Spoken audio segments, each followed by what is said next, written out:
Sooner or later, every one of us has to read a book we don't want to read.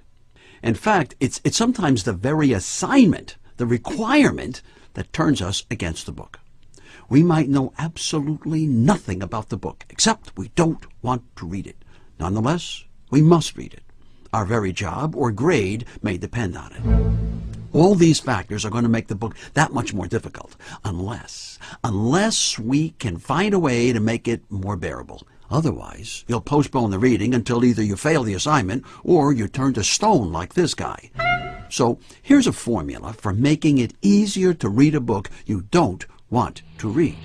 I thought of it the other day when some tree surgeons came to my house to remove a towering 80-foot pine tree next to my house. To be more exact, it was a leaning pine. As you can see here, it was leaning and endangering my roof, my fence, my neighbor's tool shed, and another neighbor's fence and garage. As much as we all hated to sentence that old pine to death, there was too much riding on its tilt, especially when we thought about the weight of the snow that would be riding on it in another month. If we didn't take the tree down, Mother Nature might do it for us. And quite frankly, sometimes she's a little messy when she takes things down. So like that book you don't want to read, the tree had to be taken down. But because of its position tucked between the three houses, it had to come down very carefully. So we called the tree surgeons from the Paul Bunyan Wood Company. That actually was the name of the company, appropriately enough. Wait a minute. What does this have to do with your reading that dumb book you don't want to read? Bear with me here for a few more seconds. Tree surgeons never take down a tree this size all at once. They take it down piece by piece. By the same token, few people read an entire book in one evening or one sitting. They read it in pieces or sections, except, of course, for dumb people who think they can read and digest the whole book in one night, the night before the report or the assignment is due or the test is to be taken. Watch.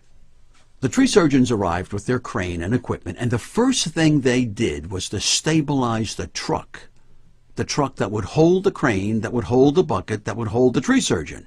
They made sure they were on stable ground. When you're reading, you need to stabilize yourself first. Unfortunately, too many folks think that means getting as comfortable as possible, like this guy, which often puts you to sleep. Here's a fact. When the feet are elevated to the same level as the heart pumps less oxygen to the brain, and that brings on drowsiness. The lesson here, get comfortable and stable, but not too comfortable, and keep those feet lower than your heart if you want to stay awake.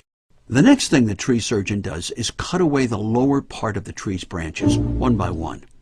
Basically, what he's going to do is break the tree into sections and bring it down section by section. And that's the approach you can take with a book that you don't want to read. Read a chapter today, another tomorrow, and then the day after. If the chapters are long, break the 200 pages into 5-page, 10-page sections. In less than a month, you'll have it read. See that bucket the tree guy is using to maneuver in and around the pine tree? That's a whole lot safer and easier than the old climbing boots they had to use when they were climbing the tree. And just as the mobile bucket makes the job easier, the job of reading the book is made a whole lot easier by the fact that it too is entirely mobile or portable. It's like an iPod, a cell phone. You can bring it with you wherever you think there'll be some downtime. We all get 24 hours every day, regardless of our age or our job. One of the big differences in people is that some people get the most out of their 24 hours while others waste huge chunks of it, and then they wonder why they're so far behind. A book really is a kind of vehicle. It'll go as fast or as slow as you, the reader, want. It gets some of its energy from the author, but even more from you, the reader. Without the reader, the book isn't going to get read, no matter how talented the author. With the tree being sliced into small pieces and then lowered to the ground, there's no danger of it landing on the buildings or the fences, as long as the surgeon is careful to secure the pieces he's cutting. In much the same way, when you're reading the book, if you're not paying attention, If you've got other things on your mind, you'll end up damaging your understanding. The tree surgeons were not listening to their iPods or taking cell phone calls or even drinking coffee. Not that you can't snack while reading. I'm talking about the other things, the distractions, like phones, pagers, television, and sometimes music. The more you're distracted, the less you'll understand. Imagine if that guy were taking phone calls from his wife or kids.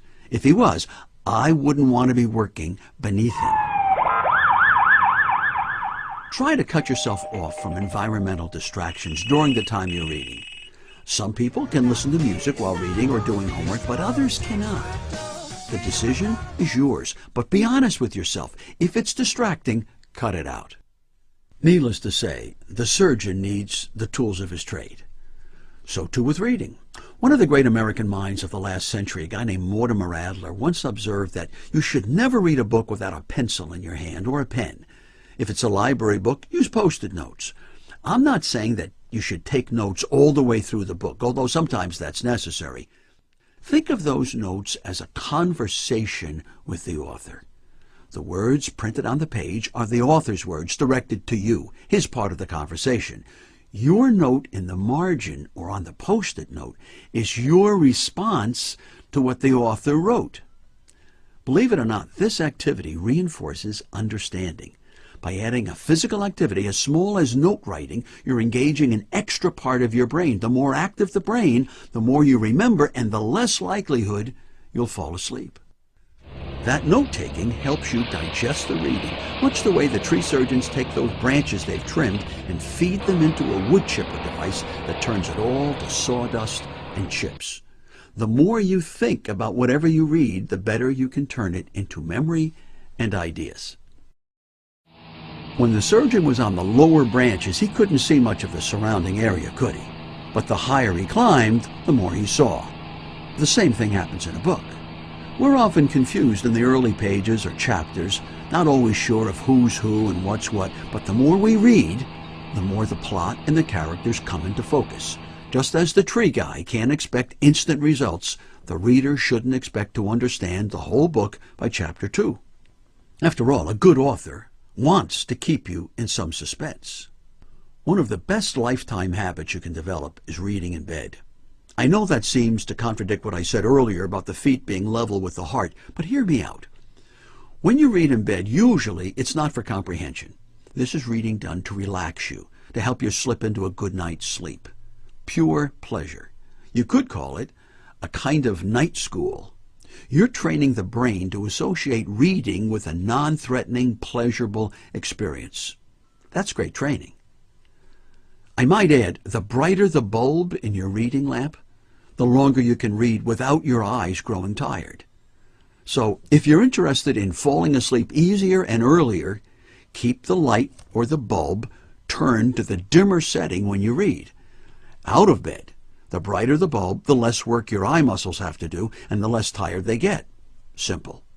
In summary, when you've got a book to read you don't want to read, approach it like that old leaning pine tree. Take it down, piece by piece, branch by branch, chapter by chapter, or page by page. You'll be surprised how much easier it is than waiting until the night before the assignment is due or the test must be taken.